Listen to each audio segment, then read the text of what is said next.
En este episodio de Historias de Terrícolas para Terrícolas tuvimos la oportunidad de charlar con Nicolás Giraldo, un joven que nos enseña sobre el control y el éxito en la vida.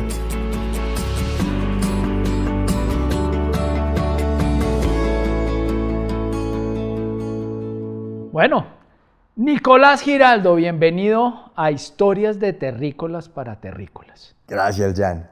Tú no eres muy terrícola que digamos, y yo creo que gente especial como vos va a ser invitada y bienvenida en este espacio. Entonces vamos a arrancar por una pregunta fácil. ¿Usted qué hace en su vida, Chino? ¿Yo qué hago en la vida? En este momento, es chistoso porque siempre que me preguntan eso uno termina diciendo la profesión, ¿no? Básicamente quién es y uno termina diciendo qué profesión hace. Pero bueno, básicamente trabajo para una multinacional, una empresa de tecnología. Soy vendedor. Hijo de unos padres separados, hermano de Laura, una de las mujeres más importantes en mi vida, 33 años, a punto de casarme en julio, y una persona que está, fíjate que ahorita que mencionabas especial, creo que todo lo contrario, una persona que tiene sus dudas, que tiene sus miedos, que está tratando de identificar masculinidad, qué significa convertirse en hombre, qué significa casarse, qué significa formar su propia familia. Y bueno, eso soy yo, viejo Jan. Empezamos con preguntas muy fáciles. Un momento de la vida muy interesante porque es arrancar a decir, ahora estoy casado. Y yo me devuelvo un poquito y yo me acuerdo que tú me dices, yo estudio Derecho. Tú estudiaste Derecho en la Javeriana. ¿Qué hace un abogado trabajando en una multinacional en temas comerciales? Jan, eso es un reflejo de que a los 18 años nadie tiene ni idea de qué hacer con su vida. Tengo muchos abogados en la familia, a todos ellos los admiro un montón. Y en su momento soy malo para las matemáticas, entonces me gustaba leer mucho. Y esos exámenes que te hacen en el colegio con una lista de, ¿te gusta leer? ¿Eres malo en matemáticas? Estudia Derecho. Y te aparece una probabilidad. Entonces empecé a estudiar Derecho, curiosamente me encantó la ciencia del derecho, me encantó estudiar la justicia, me encantaba lo que era leer algo y aplicarlo. Ya después, cuando lo llevamos a la vida real y empezamos a darnos cuenta que el derecho en la práctica y en la teoría son completamente distintos. Y fue como uno de los primeros totazos cuando hablamos en eso de convertirnos en hombre de expectativa a realidad. Y darnos cuenta que a los 18 años definir qué vamos a hacer por el resto de nuestras vidas, pues nos falta pelo pa' moño, ¿no, Jan? Y después la vida me terminó llevando a este mundo de ventas y de tecnología. Chévere. Hay una estadística. Solo el 27% de la gente que estudió algo termina viviendo y trabajando en eso que estudió. No estamos tan mal. Creo que tú también eres un ejemplo de eso, ¿no, Jan? En lo que terminaste, con lo que estudiaste, con lo que viene. Entonces, acá estamos dos ejemplos de eso. Reinventado. Ahora, ¿para qué te sirvió haber estudiado Derecho en esto que haces? Dos cosas, Jan. Yo diría, el tema de leer y de que hay un mindset de lo que lea lo puedo aplicar, pero fíjate que hay algo que encuentro más valioso y es el tema de haber trabajado en una firma de abogados. Tuve un jefe muy estricto, hoy en día es una persona cercana, es un amigo, pero tuve la fortuna de tener un jefe que siempre estaba exigiéndote el horario extra, el trabajo adicional, el contexto adicional. Y curiosamente, ya todas las personas que trabajan en tecnología y que trabajan en ventas vienen de X universidades, vienen de X pedigrí, casi todos tienen un sistema, bueno, casi todos hablan inglés, fueron a colegios bilingües desde chiquitos. El tema es que el valor viene del contraste. Cuando tú entras de una de Y Universidad, una empresa de tecnología gringa, no te tocó comerte la mierda de una firma de abogados o una consultoría donde te toca estar respondiendo bajo estrés a lo que exige el cliente. Y eso ya en el haber comido mierdita creo que es algo que me ayudó bastante a cuando hice la transición, haber entendido y tener ese contraste, esa perspectiva de podemos hacer mejores cosas por acá sin el sufrimiento que viene del otro lado.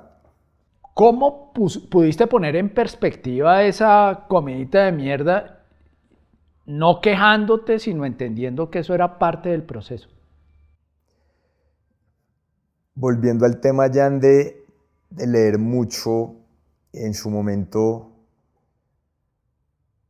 cuando era abogado, me di cuenta con el tiempo que era depresión, yendo hacia atrás.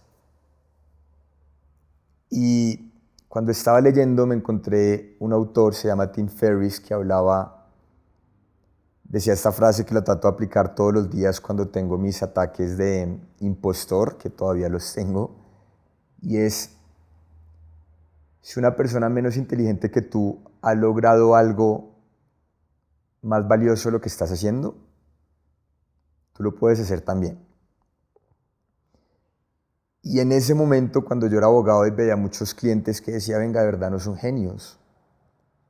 Y conozco gente que con menos habilidades ha logrado hacer cosas muy interesantes. Es ponerme en esa situación de si alguien más lo ha hecho, pues ¿por qué no lo puedo probar? Y en su momento la tecnología era lo que era mejor pago, era mejor remunerado. Siempre cuando uno piensa en qué se viene y cuál es el futuro, trato de ponerme en esa posición de crecimiento. Y creo que ese es el secreto, viejo Jan, es decir, si otras personas ya lo hicieron, ¿por qué no podría intentarlo yo? Chévere. Acabas de hablar de algo súper importante y es empezar a reconocer desde la vulnerabilidad cosas que muy pocas personas reconocen. Un tema de depresión, un tema del síndrome del impostor, un tema de hay gente más inteligente que yo desde el juicio. ¿En qué momento empezaste a poder ser vulnerable contigo mismo y reconocer que no podías y que necesitabas ayuda?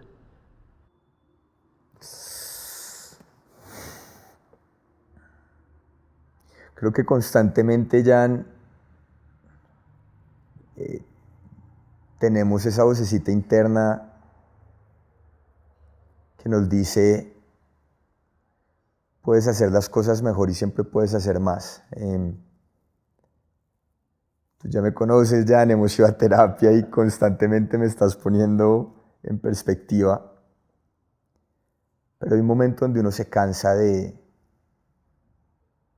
no estar o no cumplir con esa expectativa que esa vocecita te dice. Cuando me empezó a dar más pensadera, yo trato de llevar un diario y de escribir todos los días. Y volviendo al tema de la lectura, empecé a averiguar más sobre estoicismo y la importancia de tener esos diarios. Me empecé a dar cuenta que si no escribía en un papel, sí, todavía me pasa, pero es en esos diálogos internos donde dije, ok, acá algo que está mal. Cuando hablaba con mi mamá en su momento, creo que nuestros papás no fueron personas que iban siempre a psicólogos o a terapias, o para ellos hablar de un coach sonaba un poquito raro. Pero tuve una fortuna de una mamá que en su momento me dijo, vale la pena que hables con alguien. Y fue darme cuenta a través de esa conversación interna en mis diarios que necesitaba exteriorizarlo y empezar a atar punticos con otras personas. Hay mucha gente que cree que ser exitoso es ser exitoso y el fracaso casi que no es una opción. ¿Cómo has hecho para, desde esa vulnerabilidad, entender que el fracaso es parte del éxito? Todavía tengo problemas con eso, Jan, claramente. Y fíjate que suena muy fácil cuando uno lo ve hacia atrás, ¿no? El periódico de ayer siempre es más fácil de leer. O hay un dicho que es el general puede ver las guerras hacia atrás de una manera distinta. Pero más allá de definir éxito y fracaso, sí siento que la pregunta es ¿qué puedo aprender de esto? Y suena difícil, lo aterrizaba mucho, Jan, y tú estuviste ahí en el entierro de mi mamá, en la ceremonia que le estamos haciendo en la funeraria, y creo que esos son los momentos donde de verdad tenemos que plantearnos qué más podemos aprender, cómo va a reaccionar a esto, y no están ahí, digamos que no hay una fórmula para eso, pero sí creo que es un trabajo de cambiar la pregunta ¿por qué me pasa a mí? ¿Por qué soy la víctima? A ¿cómo puedo mejorar con base a esto? Esto de tu mamá sucedió hace menos de un año. ¿Cómo honras el que ella pasó por tu vida en la forma de vivir que tienes? Entonces, cuando pienso en mi mamá, tengo dos imágenes. Una fue antes del cáncer, otra fue después del cáncer.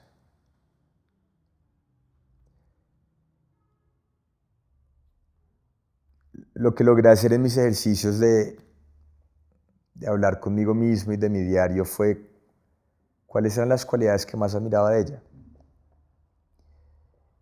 Hay dos que me llevo que eran alegría y coraje. Mi mamá, siendo muy joven, decidió venirse a Bogotá, se trajo a sus dos hijos, no conocía a nadie. Nos impulsó siempre a educación, educación, educación junto a mi papá. Y siento que vivir con alegría a pesar de ciertas cosas que estén pasando son valores que quisiera replicar ahorita que estamos hablando de tener familia en mis hijos, eventualmente cuando lleguen, y en las personas que están cerca. Ahora que lo puedo hacer con éxito, no lo sé, Jan, pero sí trato de tener esos recuerdos previos al cáncer, sacar esas dos cualidades que respeto de ella y preguntarme al final del día si estoy viviendo con esos dos valores, si los estoy respetando. Y cuando los respeto, siento que ya está ahí. Siento que los hijos terminamos siendo legados de sus mamás de una u otra manera. En ese proceso, en ese momento del cáncer, hubo un tema súper complejo para ti y es, en un momento dado tú ibas a ser donador y te dicen, no hay match. ¿Eso qué te hizo sentir, viejo? Ya, sí, a la yugular.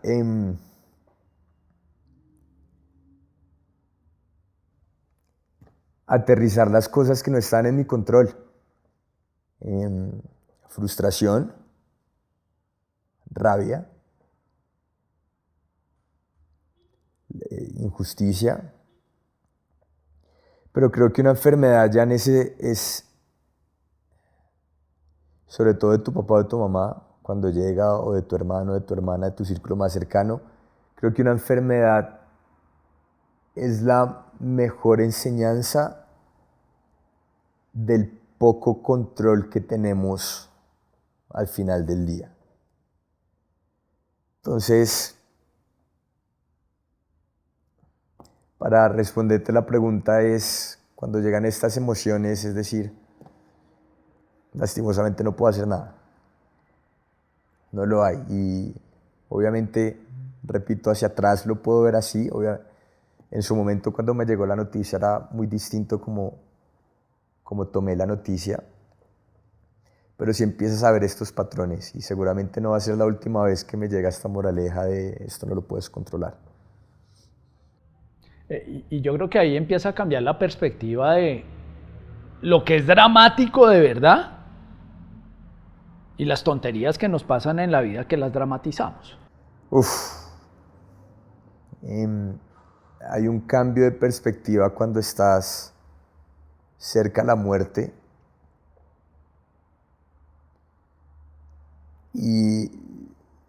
Siento que es tan fácil que perdamos esa perspectiva, Jan.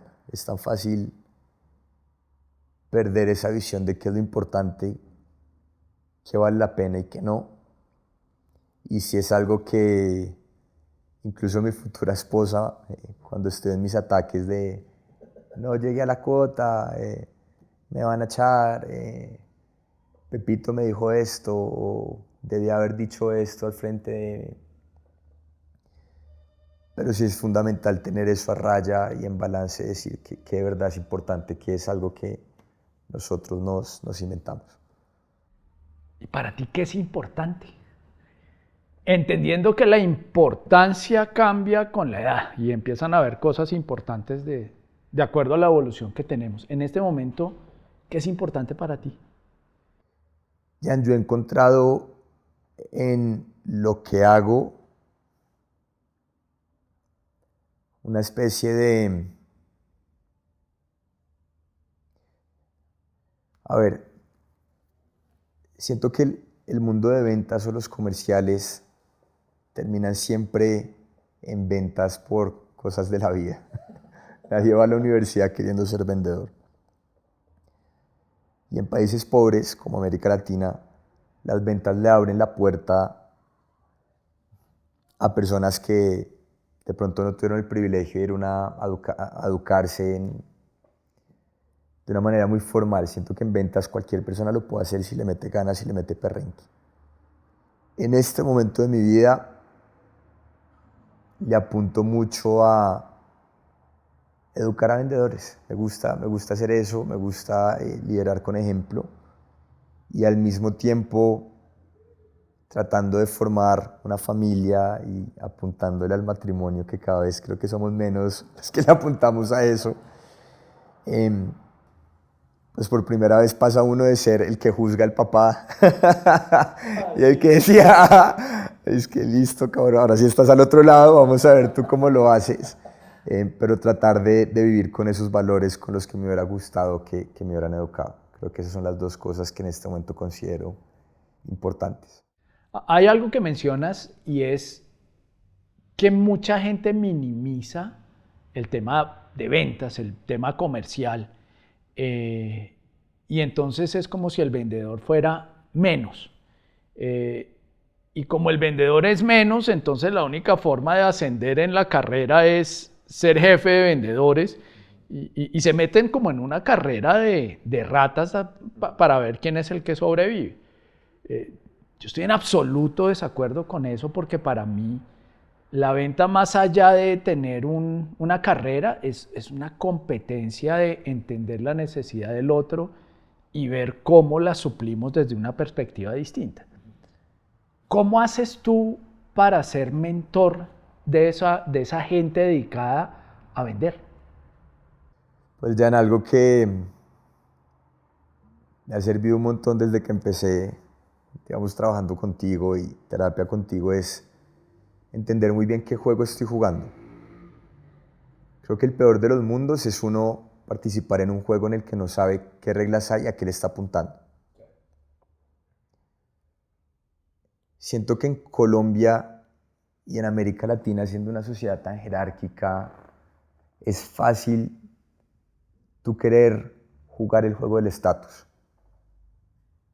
sin hacerte la pregunta de verdad. Como le estoy apostando al estatus, le estoy apostando al dinero, le estoy apostando al propósito. Entonces, hay una parte emocional y no sé si está relacionado, y acá estoy asumiendo un poco a la antigua tribu de chimpancés donde el estatus era lo más valioso. Y creo que lo importante es al final del día hacerte la pregunta, ¿hoy jugué el juego al que le apunto? ¿Hoy jugué ese juego de estatus y le estaba apostando a lo que no es? Y creo que ahí está la pregunta del millón, es ¿qué juego quiero jugar hoy y cómo lo voy a jugar? Hay un libro que se llama 4000 semanas. Y la base del libro es un ser humano normal tiene 4000 semanas y en pocas palabras, ¿qué vas a hacer con esas 4000 semanas? ¿A qué juego vas a jugar? ¿Qué va a pasar después de esta entrevista cuando todos los seguidores que tienes, que te ven dando consejos para vender más, vean la parte más humana tuya? Porque lo interesante de las redes sociales, Jan, es que ven una imagen, ¿no? Se ve simplemente una parte mínima de todo lo que representa la humanidad. Y además tú muestras lo que quieres mostrar. Creo que lo interesante de esto es ver, y la pregunta que yo quisiera compartir a los que están viendo esto es, si soy mejor persona voy a ser un mejor profesional. Y para ser mejor persona, tengo que identificar muy bien qué valores tengo, qué principios tengo, qué juego estoy jugando. Y lo que quisiera que se llevaran los que están viendo esto es, llevándolo también al propósito, es un buen vendedor es una buena persona. Creo que eso se trata al final del día y ser muy consciente y escuchar muy bien lo que tenemos adentro y tomar una pausa para preguntárselo. Y en eso ya aprovecho acá el pantallazo porque has hecho todo demasiado fácil. De verdad, gracias. Un gusto y un honor haberte acompañado, Nico. Y para cerrar este capítulo de historias de terrícolas para terrícolas es, si tu historia fuera un libro que hasta ahora va en una tercera parte, ¿cómo se llamaría ese libro? Uf.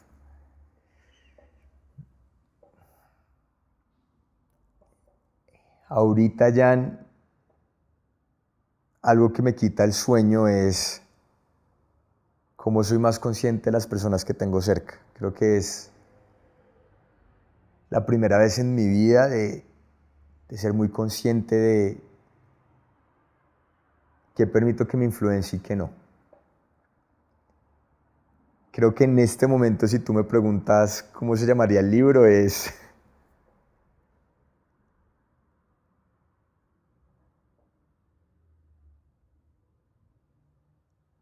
cuáles son esas, escogiendo las 5 personas más cercanas en mi vida. Creo que en este momento lo llamaría así. ¿Y cómo sería la portada? Bueno, sin lugar a duda pondría, fíjate, Jan, que yo tengo una, yo tengo una junta directiva imaginaria de mentores. Ninguno de ellos me conoce, pero los he leído, son personas que admiro, son personas del trabajo que admiro un montón, líderes que he conocido, autores de libros, mi futura esposa también, mi hermana, pero estarían definitivamente esas personas en la portada, juntos en una mesa de junta directiva, esperando a ser abierto exactamente. Creo que esa sería la cosa. Nico, ¿de qué estás agradecido con la vida? Salud. Salud, Jan. Es una vaina que lo daba por sentado y creo que es fácil sentirse saludable cuando tienes 20, 30, 40. Creo que ya a partir de los 50 es más común que la gente esté agradecida por eso. Pero después de tener personas cercanas que han tenido enfermedades y hablando otra vez de estos diarios de agradecimiento, creo que no somos tan conscientes de lo que es estar sanos. Chévere. Porque de nuevo a esa edad no es común agradecerle salud. Un último mensaje para los terrícolas que te están viendo. Siento, Jan, que, y hablo por mi generación, el tema de redes sociales nos tiene jodidos. Nos vende una expectativa de éxito y nos crea una vara tan alta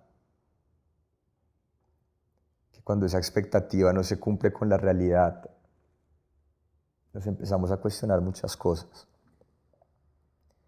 Entonces, el mensaje sería, si logramos cambiar esas expectativas por agradecimiento,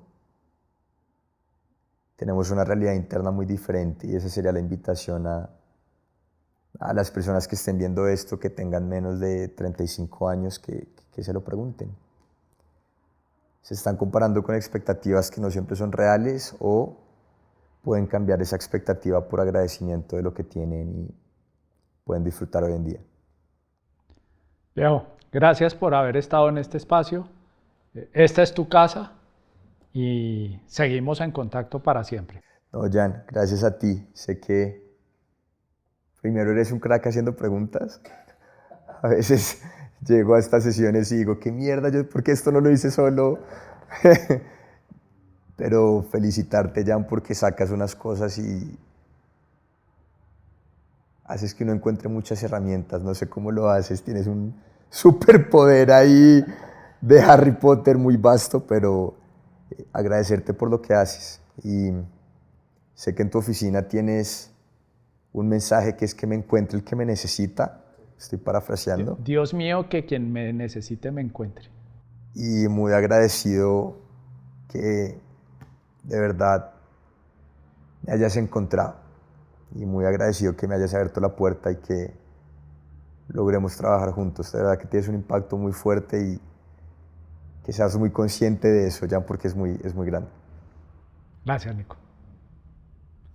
Este es otro capítulo de Historias de Terrícolas para Terrícolas. Nos vemos después.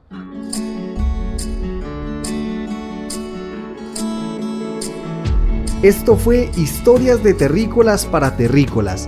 No te pierdas nuestro próximo episodio y recuerda, la próxima historia podría ser la tuya.